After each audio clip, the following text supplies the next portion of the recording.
Salut à tous, c'est Curti. On se retrouve pour le dernier deck, et oui déjà le dernier deck de cette série du Commander Doctor Who, donc du nouvelle extension de Magic, avec le dernier des decks, donc le deck vert bleu rouge Force du Paradoxe. Voilà, donc le deck Commander Force du Paradoxe.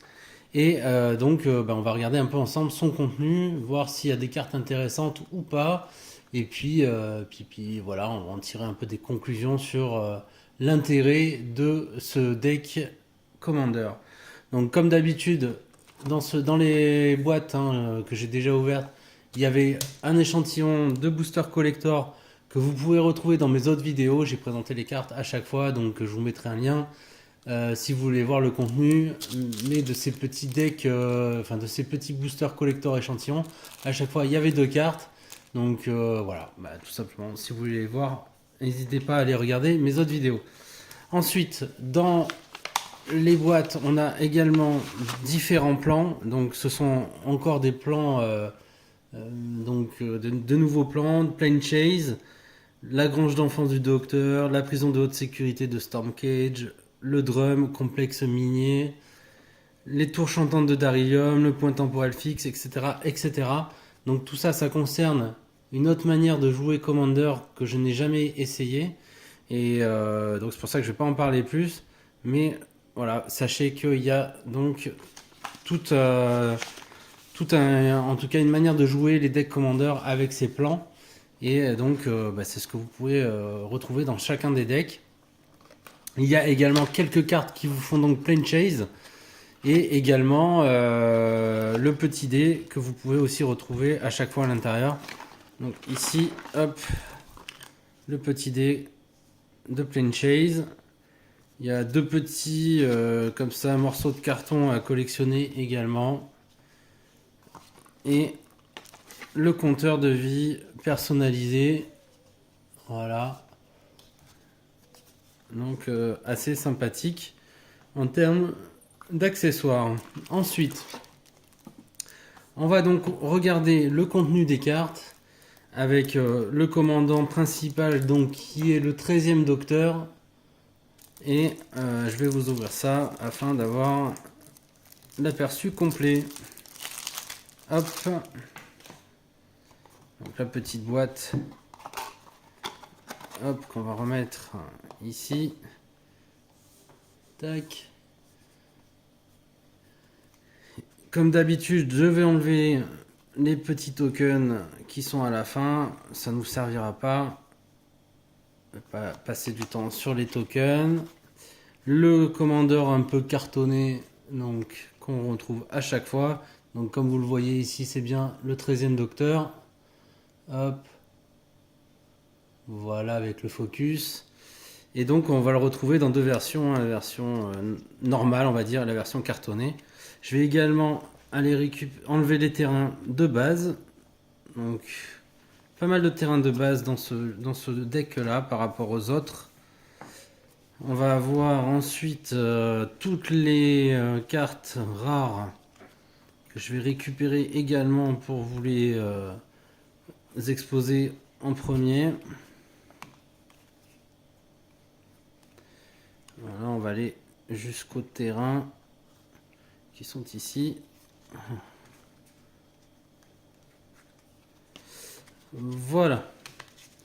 Excusez-moi pour la petite préparation, mais ce sera bien plus intéressant de les voir dans ce sens-là. Donc on y va, le commandeur, le 13e docteur pour 3 mana, 1 mana vert, 1 mana bleu, 1 mana incolore. C'est donc un docteur bien sûr, une 2/2 qui a paradoxe. À chaque fois que vous lancez un sort depuis autre part que votre main, mettez un marqueur +1/+1 sur une créature ciblée. Et il a une autre capacité qui est équipe du Tardis. Au début de votre étape de fin, dégagez chaque créature que vous contrôlez avec un marqueur sur elle. Ok, intéressant.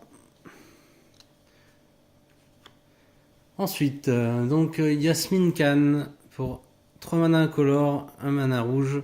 On a un humain et détective légendaire qui est une 3/3. Vous pouvez l'engager pour exiler la carte du dessus de votre bibliothèque et jouer cette carte jusqu'à votre prochaine étape de fin. Il est également compagnon du docteur.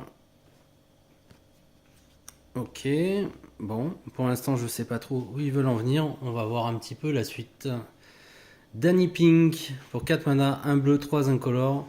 On a une créature légendaire 4-3, humain et soldat conseillé, qui a le mentor. Hein. À chaque fois que cette créature attaque, mettez un marqueur +1/+1 sur une créature attaquante ciblée de force inférieure. Donc ça, le mentor, ça permet de booster les autres créatures qui attaquent. Et donc voilà, les créatures que vous contrôlez ont à chaque fois qu'au moins un marqueur est mis sur cette créature pour la première fois à chaque tour, vous piochez une carte. Donc ça c'est pas mal. J'aime bien la dernière capacité, hein. Ça fait piocher, c'est toujours sympa. Osgood, l'opération double. Donc on a une pour 4 mana, 2 bleus, 2 incolores. On va avoir une créature légendaire humain extraterrestre échange forme qui est une 2-2. Quand vous lancez ce sort, créez un jeton qui est une copie et qui n'est pas légendaire. Ensuite, vous pouvez l'engager pour ajouter un mana incolore. On doit le dépenser uniquement pour lancer un sort d'artefact ou activer une capacité d'un artefact. Et pour finir, il a donc paradoxe à chaque fois que vous lancez un sort depuis un autre part que votre main enquêtée. Ok. Il était 2 fois, qui est donc une carte aventure. L'on avait déjà vu dans un des decks.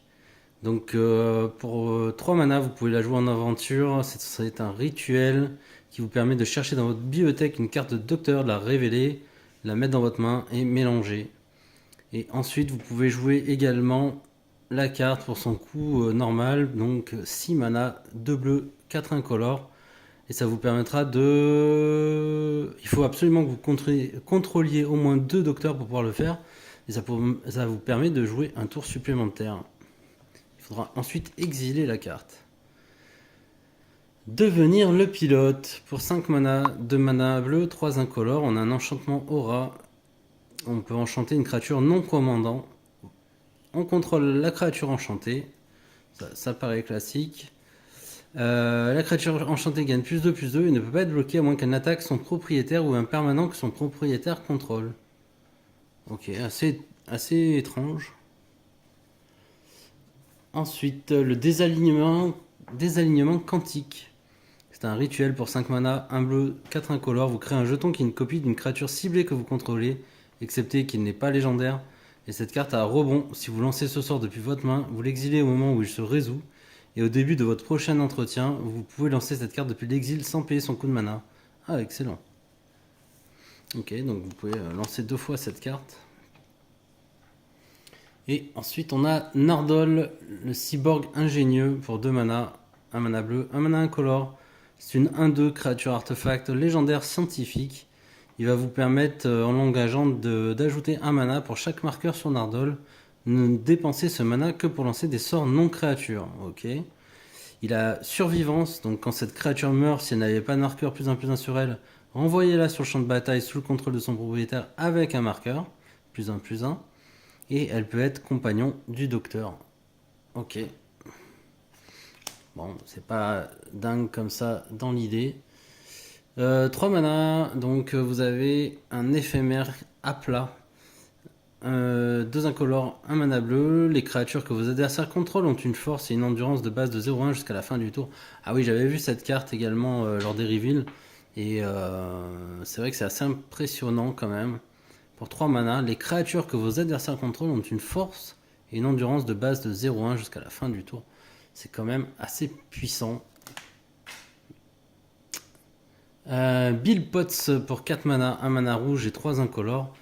Vous avez une créature légendaire humaine 2-4. À chaque fois que vous lancez un sort d'éphémère ou de rituel qui ne cible que Bill Potts ou activez une capacité qui ne cible que Bill Potts, copiez ce sort ou cette capacité. Vous pouvez choisir de nouvelles cibles pour cette copie. Cette capacité ne se déclenche qu'une seule fois par tour et il peut être compagnon du docteur. Ok, donc ça c'est intéressant, ça permet d'avoir pas mal de petites combos. Je vais juste ramasser ma carte qui est tombée. C'est quand même dommage. Surtout que c'était une bonne carte. Donc voilà. Ensuite, on va avoir dans le tourbillon du temps. Je vais... Pareil. Donc on a un rituel pour 5 mana, 1 mana rouge, 4 incolores, qui a cascade. et rebond.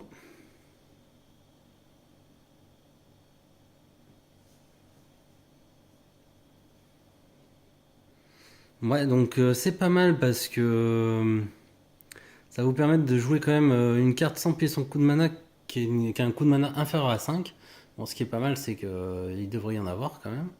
Et puis en plus, elle a rebond, donc vous pouvez jouer 2 cartes sans payer leur coup de mana. C'est quand même assez fort. Dan Lewis, donc un humain légendaire pour 2 mana, 1 mana rouge, 1 mana incolore. C'est une 2-2. Les artefacts non créatures, non équipements que vous contrôlez sont des équipements en plus de leurs autres types et la créature gagne +1/+0 et équipement 1. Il peut être aussi le compagnon du docteur. Donc pourquoi pas, c'est assez sympa. Et ça peut être très fort dans les decks équipements. Le Tyrannosaure enflammé, donc qui est une carte que j'avais eue également en échantillon de Booster Collector. Donc j'avais bien aimé cette carte, une 5/5 pour 7 mana qui a menace. Donc c'est un dinosaure. Et il a paradoxe. Donc à chaque fois que vous lancez un sort depuis autre part que votre main, le Tyrannosaure enflammé inflige 3 blessures à n'importe quelle cible. Puis mettez un marqueur +1/+1 sur le Tyrannosaure enflammé. Donc il va quand même en plus se booster. Ensuite, quand il meurt, il inflige un nombre de blessures égal à sa force à chaque adversaire. Donc pareil, en multi, il peut faire très mal. Vos amis multi, enfin vos ennemis et vos amis multi vont être un peu emmerdés avec cette carte-là. Ryan Sinclair pour 3 mana, 1 mana rouge, 2 incolores. Une créature légendaire humaine 2/2. À chaque fois qu'il attaque, vous exilez les cartes du dessus de votre bibliothèque jusqu'à ce que vous exiliez une carte non terrain. Vous pouvez lancer la carte exilée sans payer son coup de mana si c'est un sort avec une valeur de mana inférieure ou égale à la force de Ryan. Mettez les cartes exilées non lancées de cette manière au-dessous de votre bibliothèque dans un ordre aléatoire. Il peut être également le compagnon du docteur. Donc là, ce qui sera intéressant, c'est de la booster pour pouvoir derrière faire sa capacité. Raviver le passé pour 6 mana, 2 mana rouge et 4 incolores. C'est un enchantement. Tant que c'est votre tour, chaque carte d'éphémère de rituel dans votre cimetière a le flashback. Son coût de flashback est égal à son coût de mana. Quelque chose d'assez classique. Le flux imminent pour 3 mana, 1 mana rouge, 2 incolores. On a un rituel. Donc il inflige un rituel qui a paradoxe. Le flux imminent inflige X blessures à chaque adversaire et à chaque créature qu'il contrôle. X étant 1, plus le nombre de sorts que vous avez lancés depuis autre part que votre main ce tour-ci. Il a aussi prédiction 3. Donc pendant votre tour, vous pouvez payer 2 mana incolores et exiler cette carte depuis votre main cachée, face cachée, pardon, et lancer pendant un autre tour pour son coup de prédiction. Donc ça, c'est juste que vous payez son coup de mana en 2 fois. Je vois pas trop l'intérêt d'ailleurs, parce que...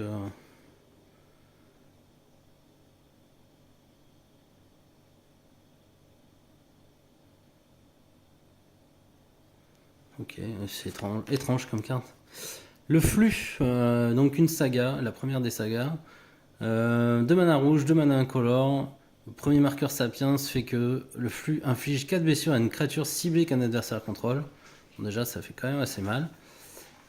Tour 2, 3, 4 et 5. Vous exilez la carte du dessus de votre bibliothèque et vous pouvez jouer cette carte ce tour-ci. Et enfin, tour 6, vous ajoutez 6 mana rouge. Intéressant comme saga. Ensuite, on va rentrer dans les cartes vertes. Les Sœurs de Karn, pour 2 mana, 1 vert, 1 incolore. Elles arrivent sur le champ de bataille avec un marqueur +1/+1 sur elles. Elles ont paradoxe, donc à chaque fois que vous lancez un sort depuis autre part que votre main, doublez le nombre de marqueurs +1/+1 sur les Sœurs de Karn. Ah ouais, intéressant, ça double les marqueurs. Ok. Graham O'Brien, donc on a eu également dans les Booster Collector échantillons. Donc pour 2 mana, 1 vert, 1 incolore, vous avez une 2/2 qui est un humain et pilote légendaire. Il a paradoxe, à chaque fois que vous lancez un sort depuis autre part que votre main, vous créez un jeton nourriture. Il peut être aussi le compagnon du docteur. Carvanista Lupari Loyal. Donc pour 5 mana, 1 vert, 4 incolores, vous allez avoir une créature légendaire extraterrestre et chien et soldat. Donc qui est une 5/5 avec vigilance, piétinement, célérité. Et à chaque fois qu'il attaque, vous mettez un marqueur +1/+1 sur chaque humain que vous contrôlez. C'est intéressant. Et donc vous pouvez aussi la jouer pour son coup d'aventure comme un rituel. Pour 2 mana. Les humains que vous contrôlez acquièrent l'indestructible jusqu'à votre prochain tour. Intéressant, une carte qui booste les humains. On va avoir l'augure pour 4 mana, 2 verts et 2 incolores. On va créer une créature extraterrestre, zombie et soldat. Il doit être bloqué si possible, donc c'est une 6/6. Hein. Il doit être bloqué si possible. Il ne peut pas être bloqué par plus d'une créature. Et à chaque fois que l'augure inflige des blessures, exilez-le face cachée, il devient prédit. Donc prédit pour 2 mana. Prédiction pour 2 mana. En fait, il va falloir le repayer de temps en temps. Le contrat des Judons. Pour 5 mana, une saga verte. Son premier marqueur Sapiens, vous allez créer un jeton de créature 1 blanche humain avec parade 2 et un jeton de créature 4/4 blanche extraterrestre et rhinocéros. Ouais, intéressant. Au deuxième marqueur, vous enquêtez et au troisième marqueur, vous pouvez exiler un humain que vous contrôlez et un artefact que vous contrôlez. Si vous faites ainsi, cherchez dans votre bibliothèque une carte de docteur, mettez-la sur le champ de bataille, mélangez. Ah, on la met direct sur le champ de bataille, ouais, c'est pas mal. Intéressante cette saga aussi. River Song, donc pour 3 mana. On rentre dans les cartes multicolores. Un mana blanc, un mana bleu, un mana incolore, un mana bleu, un mana rouge. Vous allez invoquer une de 2 qui est une créature légendaire humain, Time Lord et Gredin. Elle a plusieurs capacités. La première, c'est rencontre à rebours. Vous piochez des cartes du dessous de votre bibliothèque à la place du dessus. Excellent. J'avais jamais entendu cette capacité. Spoilers, à chaque fois qu'un adversaire applique le regard, surveille ou cherche dans sa bibliothèque, vous mettez un marqueur +1/+1 sur Riversong, puis Riversong inflige à ce joueur un nombre de blessures égal à sa force. Ouais, intéressante cette carte, très intéressante. Madame Vastra pour 4 mana, 2 incolores, 1 vert, 1 bleu. On va créer une créature légendaire lézard et détective qui est une 3/3 et elle a un partenariat avec Jenny Flint qu'on retrouvera certainement après. Elle doit être bloquée si possible, et à chaque fois qu'une créature qui a subi des blessures de Madame Vastra ce tour-ci meurt, vous créez un jeton indice et un jeton nourriture. Ok. Ah, Jenny Flint qui était juste derrière. Donc pour 3 mana, un incolore, un bleu, un rouge, on va créer une créature légendaire humaine et détective qui est une 2/2. Donc elle a partenariat avec Madame Vastra. Elle a initiative, elle a également entraînement. Et à chaque fois que vous sacrifiez un indice ou une nourriture, mettez un marqueur +1/+1 sur une autre créature ciblée que vous contrôlez. Ok, par contre, elle ne se booste pas. Strax, l'infirmier Sontaran. Pour 5 mana, 1 vert, 1 rouge, 3 incolores. Vous allez créer une créature légendaire extraterrestre éclair, qui est une 5/5 qui a vigilance piétinement. Elle a aussi 2 capacités. La première, c'est grenade. Pour 2 mana incolores, vous l'engagez, vous sacrifiez un artefact. Vous choisissez un joueur au hasard. Quand vous faites ainsi, Strax se bat contre une autre créature ciblée que ce joueur contrôle. Ok. Alors ce qui est chiant dans choisissez un joueur au hasard, c'est que ça pourrait être vous en fait. Ça peut être soi-même quoi. Comme ça je le comprends en tout cas. Sinon ils auraient spécifié choisissez un adversaire au hasard. Gloire de la bataille, à chaque fois que Strax inflige des blessures à une créature, mettez un marqueur +1 sur Strax. Ok, voilà, ça c'est fort. Ça, c'est assez fort. On a le 12e docteur, apparemment, qui est une légende du rock, je ne sais pas. Pour 5 mana, 3 mana, 1 color, 1 bleu, 1 rouge, vous allez créer une 4/4 qui est une créature légendaire Time Lord et Docteur. Le premier sort que vous lancez depuis autre part que votre main, à chaque tour à la démonstration. Alors, la démonstration, c'est quand vous lancez ce sort, vous pouvez le copier. Si vous faites ainsi, choisissez un adversaire pour qu'il le copie aussi. Une copie d'un sort de permanent devient un jeton. Ok. À chaque fois que vous copiez un sort, vous mettez un marqueur +1/+1 sur le 12e docteur. Ok. Bon, c'est un peu chiant l'histoire que sa démonstration là. Le docteur fugitif, un nouveau docteur. Donc pour 5 mana, 1 vert, 1 rouge et 3 incolores, on va créer une créature légendaire Time Lord et Docteur. Quand il arrive sur le champ de bataille, vous enquêtez, donc c'est une 4-4. Hein. À chaque fois qu'il attaque, vous pouvez sacrifier un indice et quand vous faites ainsi, une carte d'éphémère ou de rituel ciblé de votre cimetière acquiert le flashback 4. Ouais, bon, flashback 4, c'est quand même un peu cher. Moi, l'immortel pour 5 mana, 2 incolores, 1 vert, 1 bleu, 1 rouge. Vous allez créer une créature légendaire humaine et gredin, qui est une 3-3. Au début du combat, pendant votre tour, mettez selon votre choix un marqueur +1/+1, initiative, vigilance ou menace sur moi l'immortel. Ok. Les marqueurs restent sur moi quand elles se déplacent dans n'importe quelle zone autre que la main ou la bibliothèque d'un joueur. Vous pouvez lancer moi depuis votre cimetière en vous défaussant de 2 cartes en plus de payer ses autres coups. Ah, c'est assez étonnant comme carte. On peut la jouer un peu presque comme un commandant, c'est assez étrange. Le poisson leurre de la foire des glaces pour 7 mana, 5 mana incolore, 1 mana bleu, 1 mana rouge. C'est une créature poisson 7-7. Quand il arrive sur le champ de bataille, créez 2 jetons de créature 1 bleu poisson et 2 jetons de trésor engagé. Les poissons que vous contrôlez ont la célérité et ne peuvent pas être bloqués par les humains. Elle a également prédiction 5. Ok. L'éclosion lunaire, il me semble que c'est une réédition, je ne suis pas sûr. Pour 6 mana, 4 mana incolore, 1 vert, 1 bleu, vous allez créer une... Ah non, ça doit pas être une réédition. Vous allez créer une créature extraterrestre et bête, une 6-6 qui a vol et piétinement. Elle a aussi recyclage de terrain de base, étonnant, parce que c'est pas un terrain là. Elle a échappé 6, exilé un terrain que vous contrôlez, exilé 5 autres cartes de votre cimetière.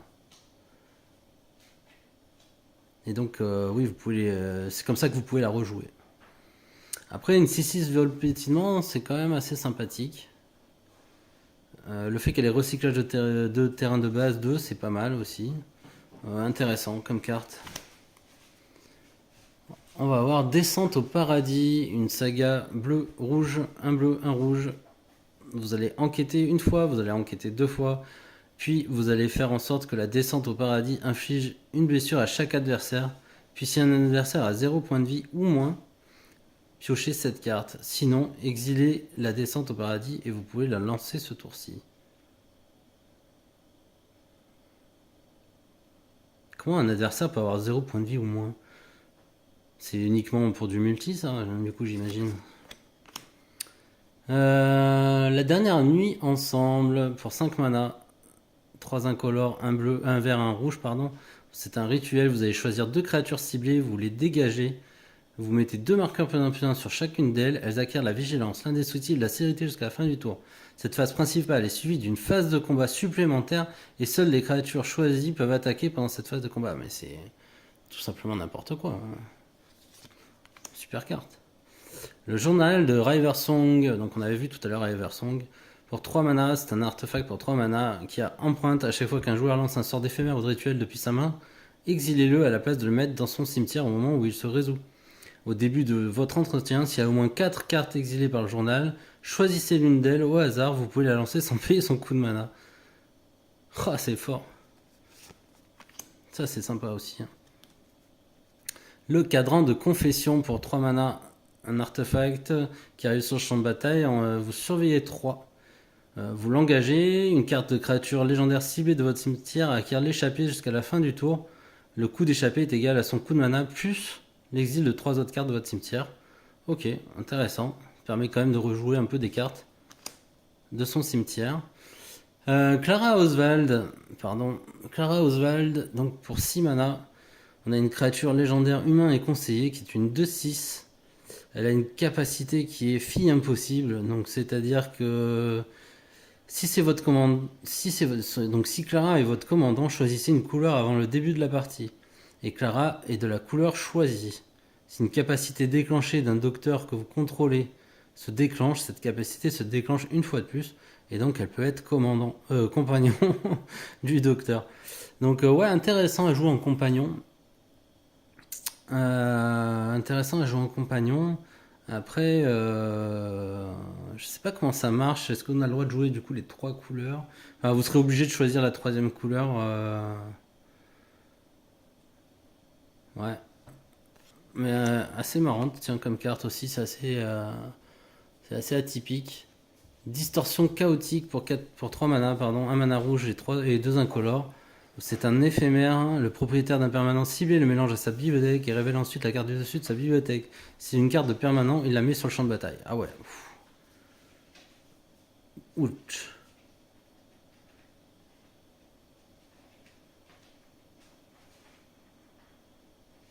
C'est très fort ça. Ça c'est très fort quand même, hein. Pour peu que vous ayez fait un scry, un truc comme ça avant. Miroir maudit pour 3 mana, un mana rouge et 2 incolores, un artefact qui vous permet d'ajouter un mana rouge. Et au moment où il arrive sur le champ de bataille, vous pouvez faire qu'il devienne une copie de n'importe quelle créature sur le champ de bataille jusqu'à la fin du tour, excepté qu'elle a la célérité. Non mais pour 3 mana, c'est pareil, c'est assez fort. Le papier psychique qu'on a déjà vu également dans un autre deck pour 2 mana, un artefact équipement. Ouais, en gros, il donne parade. C'est un peu chelou d'ailleurs ce qu'il fait. Le Tardis qu'on a également vu qui permet de se balader sur les différents plans et qui est donc un véhicule de 4 pour 2 mana qui vole. Le Tournevis Sionique pour 3 mana, vous avez un artefact qui vous permet d'ajouter un mana de la couleur de votre choix, de dégager un autre artefact ciblé, de faire un regard 1 ou de faire en sorte qu'une créature ciblée ne peut pas être bloquée ce tour-ci. Donc là on était sur pas mal de cartes qu'on a déjà vues dans les autres decks. Démarrer le Tardis pour 2 mana, 1 mana bleu, 1 mana incolore. C'est un rituel qui vous permet de surveiller 2 puis de piocher une carte. Vous pouvez aussi transplaner, donc vous balader dans les différents plans et vous pouvez relancer cette carte. Ok, intéressant. Éclair d'inspiration pour 2 mana, 1 mana bleu, 1 mana incolore. On a un éphémère qui a paradoxe. Piochez une carte pour chaque sort que vous allez lancer ce tour-ci depuis autre part que votre main et qui a une prédiction de 2. Ah, qu'est-ce que c'est ça? Iraxa, impératrice de Mars. Pour 4 mana, 2 mana rouge et 2 incolores, vous allez créer une créature légendaire extraterrestre et guerrier qui est une 5/4 qui a piétinement et qui a cri de guerre. À chaque fois qu'elle attaque, chaque autre créature attaquante gagne +1/+0 jusqu'à la fin du tour. En plus de ça, la paradoxe, à chaque fois que vous lancez un sort depuis autre part que votre main, vous créez un jeton de créature de 2 rouges extraterrestre et guerrier. C'est pas mal de choses pour une unco. Le vert à mémoire, donc pour 2 mana, 1 mana rouge, 1 mana incolore, vous allez créer une créature extraterrestre et vert, 1/1, qui a paradoxe. À chaque fois que vous lancez un sort depuis votre autre part que votre main, le vert à mémoire inflige 2 blessures à un joueur ciblé. Ce joueur se défausse d'une carte, puis pioche une carte, et mettez un marqueur +1/+1 sur le vert à mémoire. Ouais, c'est pas trop mal. La boucle temporelle déclinante pour 4 mana, 1 mana rouge, 3 incolores. On a un éphémère. Vous défaussez de toutes les cartes de votre main, puis vous piochez autant de cartes. Il y a également pistage. Vous pouvez lancer cette carte depuis votre cimetière en vous défaussant d'une carte de terrain, en plus de payer ses autres coups. Ah, cool. C'est quand même assez sympa. Ça vous permet quand même de vous refaire une main. Donc, c'est pas mal. Le témoin tijarien pour 2 mana, 1 mana vert, 1 mana incolore. Vous allez invoquer une créature extraterrestre éclair 0/4 en flash et qui a le témoignage à chaque fois qu'une autre créature meurt. Si elle l'attaquait ou bloquait seule, exilez-la et enquêtez. Ouais, ok, bon, ça c'est moins fou. Vérité ou conséquence pour 4 mana, 2 mana incolore, un bleu et un rouge. C'est un rituel qui a conseil secret. Chaque joueur vous vote secrètement pour vérité ou conséquence. Puis ces votes sont révélés. Vous piochez un nombre de cartes égal au nombre de votes pour vérité et choisissez un adversaire au hasard. Vérité ou conséquence inflige 3 blessures à ce joueur pour chaque vote conséquence. Ok, ouais, ça c'est très marrant à jouer. Plus grand à l'intérieur pour 5 mana, 3 incolores, 1 rouge, 1 vert. On a un enchantement aura où vous allez enchanter donc un artefact ou un terrain. Le permanent enchanté A. Si vous l'engagez, un joueur ciblé ajoute 2 mana d'une seule couleur de son choix. Le prochain sort qu'il lance ce tour-ci a la cascade. Ça fait pas mal de choses pour un terrain en tout cas. Détruire et rebâtir pour 3 mana, 1 mana, incolore, 1 rouge, 1 vert. C'est un rituel, vous allez pouvoir choisir de détruire une cible artefact ou enchantement. Sinon, vous pouvez faire en sorte de meuler 5 cartes et vous pouvez mettre sur le champ de bataille, engager une carte de terrain de votre cimetière. Ce sera également le flashback. Et voilà, on va arriver dans les cartes assez classiques Commander. Donc le cachet d'ésotérisme, l'anneau solaire, la contemplation pour un mana bleu. C'est un rituel qui vous permet de regarder les 3 cartes du dessus de votre bibliothèque, puis remettez les dessus dans l'ordre de votre choix. Vous pouvez mélanger et ensuite piocher une carte. Donc, un peu une sorte d'option. Réfléchir à 2 fois, un mana bleu, un mana incolore, vous allez pouvoir piocher une carte. Cette carte a le flashback 3. Ok. Prédestination, on va préférer option 1. Prédestination, pour un mana bleu, regard 2, piocher une carte. Ok. Les affres du chaos, pour 4 mana, un mana rouge, 3 incolores, un rituel qui a cascade et pistage. Ça me rappelle quelque chose. On a la culture, qui est une carte connue. À la recherche de demain, pour 3 mana, un mana vert, 2 incolores, cherchez dans votre bibliothèque une carte de terrain de base, mettez-la sur le champ de bataille. Et mélanger, ça va également suspension 2. Ça, c'est pas trop mal. Tapis de fleurs, un enchantement pour un mana vert. Au début de chacune de vos phases principales, si vous n'avez pas ajouté de mana avec cette capacité ce tour-ci, vous pouvez ajouter X mana d'une couleur unique de votre choix, X étant le nombre d'îles qu'un adversaire ciblé contrôle. Ok, super étrange comme enchantement. Et puis on va arriver sur tous les terrains donc un peu spéciaux, qui sont des doubles terrains ou voire des triples terrains. Pareil, je vais les passer assez vite. Vous les avez vus dans le détail dans les autres decks. Ce sont exactement le même genre. C'est juste que les couleurs changent. Donc là, vous avez la cascade Souche-Rêve qui vous permet d'ajouter un mana vert ou un mana bleu, à moins qu'il arrive engagé, à moins que vous ne possédiez déjà 2 autres terrains. On a le Temple du Mystère qui arrive engagé et qui vous fait un regard 1. On a le Lacis Palevigne qui arrive engagé, à moins que vous ne révéliez une île ou une forêt. Le Bosquet Gorgé d'eau, donc très intéressant, qui va vous permettre de payer des points de vie pour ajouter du mana, mais par contre vous allez aussi pouvoir le sacrifier pour un mana et piocher une carte, donc ça fait pas mal de choses. Le phare abandonné, tiens, celui-là, je ne me semble pas l'avoir déjà vu. Donc vous ajoutez un mana incolore et pour 3 mana, un mana incolore, un bleu, un rouge, vous piochez une carte puis défausser d'une carte. Ok. L'avantage c'est qu'on peut le faire pas mal de fois puisqu'il ne faut pas sacrifier. Le Val de Roche-Ruine, qui arrive engagé à moins qu'on ne possède 2 autres terrains et qui vous permet d'ajouter du rouge ou du vert. Le Mont Enraciné, qui est un terrain qui arrive engagé à moins qu'on contrôle déjà une montagne ou une forêt. Le Temple de l'Abandon, qui vous permet de faire un regard 1. La Clairière de Scorie, qui arrive sur champ de bataille engagé à moins que vous ne possédez déjà 2 terrains de base. Les Alliés protégés, donc ils arrivent engagés, ils ont recyclage 2. Le Temple de la Révélation, pardon, il a regard 1. Il vous permet de faire un regard 1. Le Lacis Pyrogel, donc il arrive engagé à moins que vous révéliez une carte d'île ou de montagne. La Côte sculptée par les tempêtes arrive engagée à moins que vous ne possédez déjà de terrain.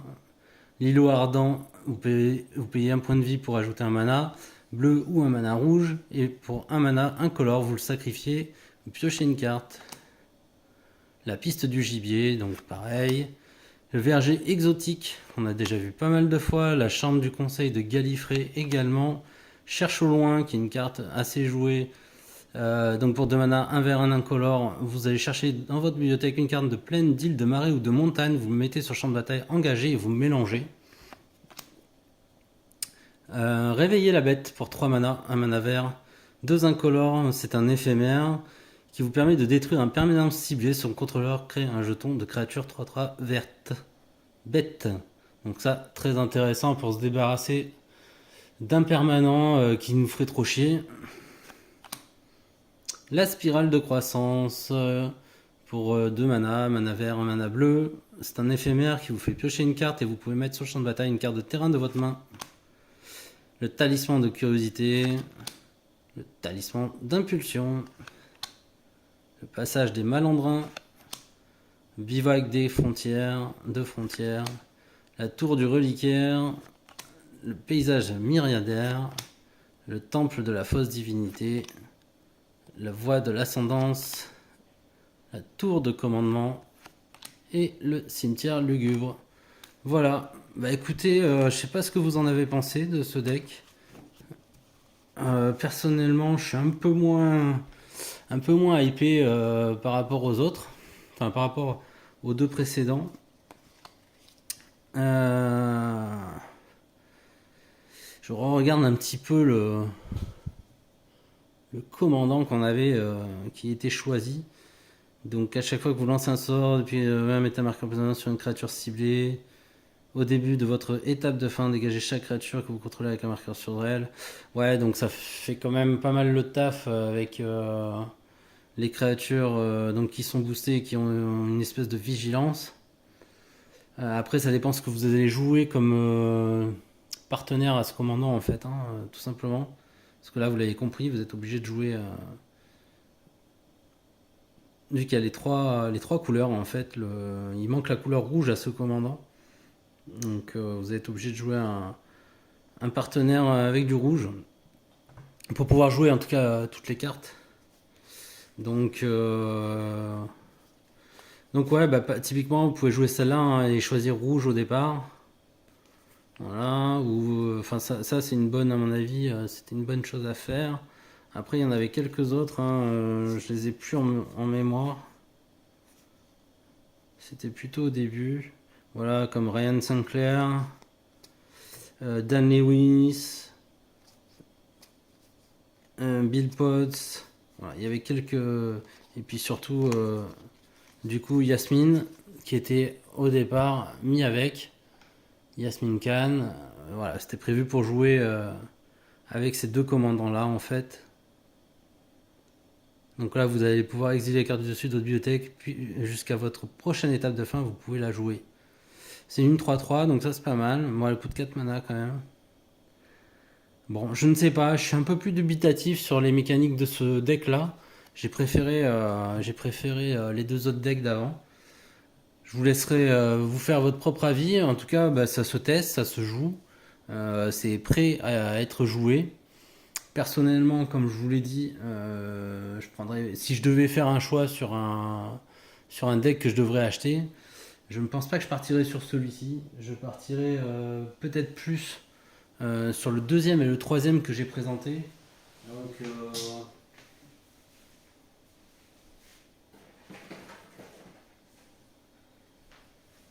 peut-être plus sur le Méli-Mélo spatio-temporel ou tout simplement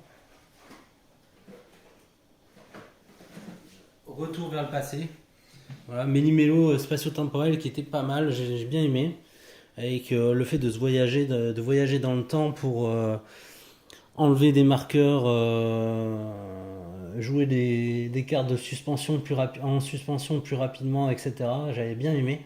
Et également donc Retour vers le passé, qui était aussi un deck intéressant. Voilà, bah, je vous dis à très très bientôt. Ciao ciao ciao.